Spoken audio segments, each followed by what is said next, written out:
I never thought I would be the person telling this story. The one who stayed. The one who tried to make it work after infidelity shattered everything we built together. But here I am, 3 years later, finally ready to share what happens when you try to rebuild a relationship from the ashes of betrayal. James and I met in college. He was the quiet, thoughtful type who always had his nose in a book. I was the social butterfly who never turned down an invitation. Opposites attract, right? We balanced each other perfectly. He gave me depth. I gave him spontaneity. At least, that's what I told myself. We dated for 4 years before getting married in a small ceremony by the lake where we had our first date. It was perfect, intimate and meaningful, just like our relationship. Or so I thought. The first few years of marriage were everything I had dreamed of. We bought a small house in the suburbs, adopted a dog named Murphy, and started talking about having children. I was working as a graphic designer, and James was climbing the corporate ladder at a marketing firm.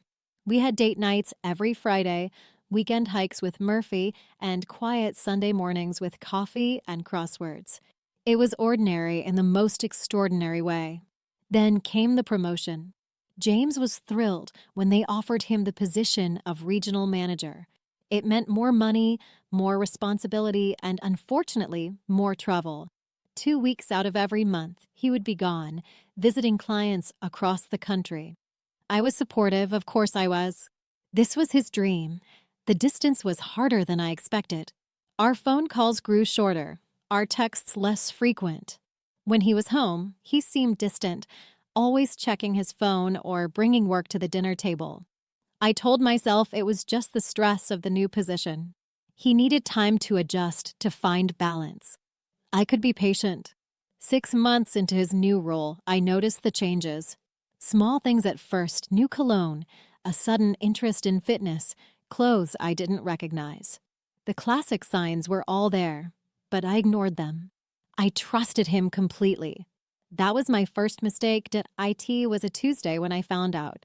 James had left his laptop open when he went to shower. I wasn't snooping. I need to make that clear.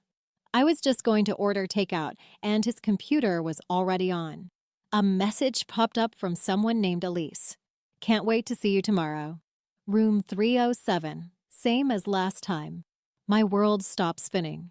I read the message again and again, hoping the words would somehow rearrange themselves into something innocent. They didn't. With shaking hands, I scrolled up through their conversation history. There was months of messages, plans, intimacies that should have been reserved for me, his wife. When James came out of the shower, I was sitting on the edge of the bed, his laptop open in front of me. He knew immediately. There was no anger in that moment, no screaming or throwing things. Just silence, heavy and suffocating, as I watched the man I loved try to find words to explain the unexplainable. It didn't mean anything, he said finally. The most cliché line in the history of affairs. 8 months of nothing? I replied, my voice surprisingly steady. Room 307, same as last time. That's a lot of nothing, James. He broke down then, sobbing like I'd never seen before.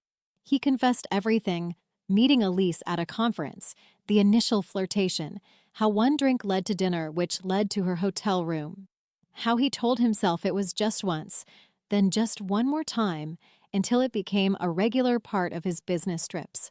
I'll end it, he promised through tears. I'll quit my job if I have to. I'll do anything. Please don't leave me. I should have walked out that night.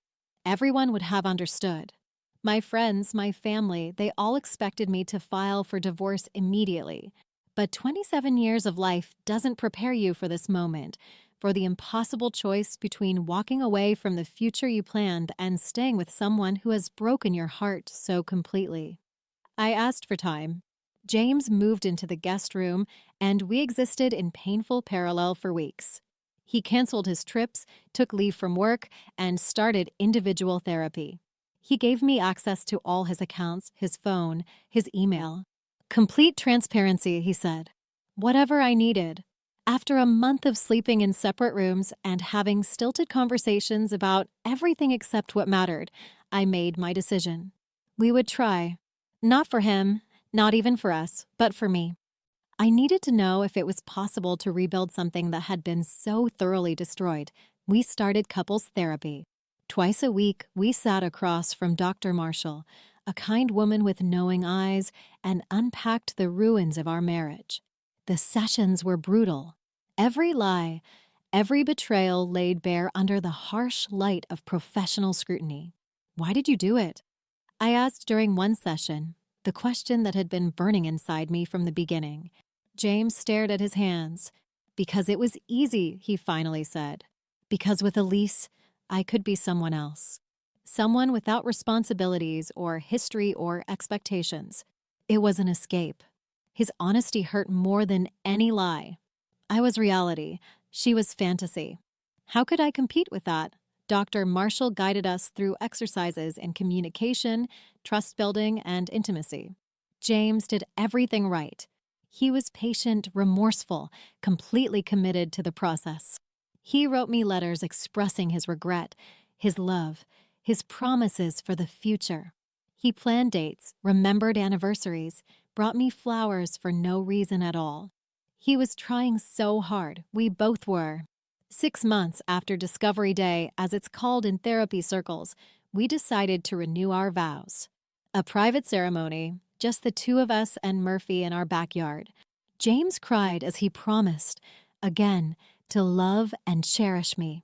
I felt something. Not the overwhelming love I'd felt at our first wedding, but something quieter, more cautious. Hope, maybe that we started having sex again.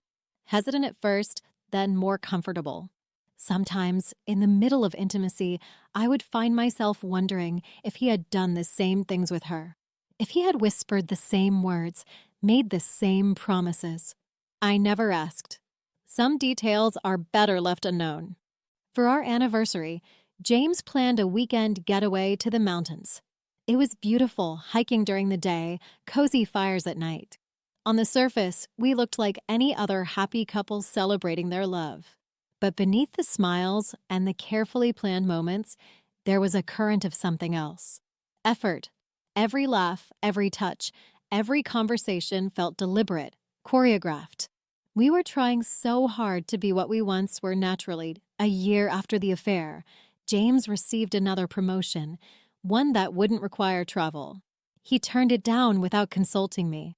I don't want to make decisions that affect us without your input ever again, he explained when he told me later. It was the right sentiment, but something about it bothered me. It felt like another performance, another box checked on the good husband list. That's when I realized what was wrong. Everything he did, the therapy, the transparency, the romantic gestures, they were all the right things. But they felt like strategies rather than expressions of love. Like he had researched how to save your marriage after an affair and was following the instructions perfectly. Meanwhile, I was exhausting myself trying to be the perfect betrayed spouse. Understanding but not a doormat. Forgiving but not naive. Loving but not blind. I monitored my reactions carefully, worried that too much anger would drive him away, too much forgiveness would invite further betrayal. I was constantly performing, and I was tired. 2 years into our reconciliation, we had what looked like success. We communicated better. We spent quality time together. We had rebuilt a life that, from the outside, seemed even stronger than before. Friends commented on how well we had worked through our problems. We were held up as an example of marriage resilience, but inside, I felt like a fraud. Because the truth is, something irreplaceable had been lost. Not just trust, that was slowly returning, but the easiness, the certainty. Before the affair, loving James was as natural as breathing. Now, it was a conscious choice I made every day, an active will rather than an inevitable feeling. And I started to wonder, is this what marriage is supposed to be? This constant vigilance, this deliberate effort? Or had we lost something so fundamental that what we were building wasn't a marriage at all, but an elaborate simulation of one? The breaking point wasn't dramatic. There was no new betrayal, no explosive argument. It was a random Tuesday evening. James was doing the dishes while I worked on my laptop at the kitchen table. He made a joke about something and I laughed. A real laugh, unplanned and genuine. It felt so foreign that I stopped suddenly, struck by the realization of how rare those moments had become. "What's wrong?" James asked, turning from the sink. "When was the last time you were happy?" I asked him, not pretending, not trying, but genuinely, effortlessly happy with me. He dried his hands slowly, thawing time. "I'm happy now," he said finally. But his eyes told a different story. "No, you're not," I said gently. "Neither am I. We're performing happiness, going through the motions." He sat down across from me, his shoulders slumping. "What are you saying?" "I'm saying that maybe love shouldn't be this hard. Maybe we're forcing something that's broken beyond repair." The tears came then, for both of us. Not the desperate sobs of Discovery Day, but quiet, resigned tears of acceptance. We talked for hours that night, more honestly than we had in the 3 years since the affair. About how exhausted we both were, how the shadow of betrayal colored every moment, how neither of us recognized ourselves anymore. "I do love you," James said as dawn broke through our kitchen window. "I always have." "I know," I replied. "I love you too. But sometimes love isn't enough." We separated 2 weeks later. The divorce was finalized 6 months after that. Amicable, the lawyers called it. As if there's anything truly amicable about dismantling a life built together. James moved to Seattle for a new job. We still text occasionally, birthdays, holidays, brief updates on our lives. He's dating someone new. I'm focusing on myself, my career, my friendships. Murphy splits his time between us, the only one who seems to have adjusted without effort.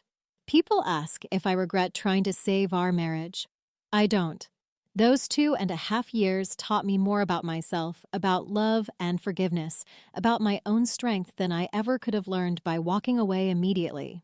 I needed to know that I had given everything, that I had tried every possible solution before accepting the end, but I also learned that some betrayals change the fundamental chemistry between two people. The affair wasn't just a mistake James made. It was a revelation of something broken in both of us. In him, that he could seek fulfillment outside our marriage. In me, that I could never fully trust again. If you're reading this and facing the same impossible choice I did, I won't tell you what to do. Staying doesn't make you weak. Leaving doesn't make you cold. There's no universal right answer. All I can say is, be honest with yourself about what you're fighting for. Is it the relationship you actually have, or the memory of what it once was? Are you moving forward together, or just getting better at pretending? We tried to make it work after the affair. We did everything right. But in the end, it wasn't the same. It couldn't be. And that's okay. Some endings aren't failures. They're just recognition that not all love stories are meant to last forever. Sometimes, the most loving thing you can do is let go.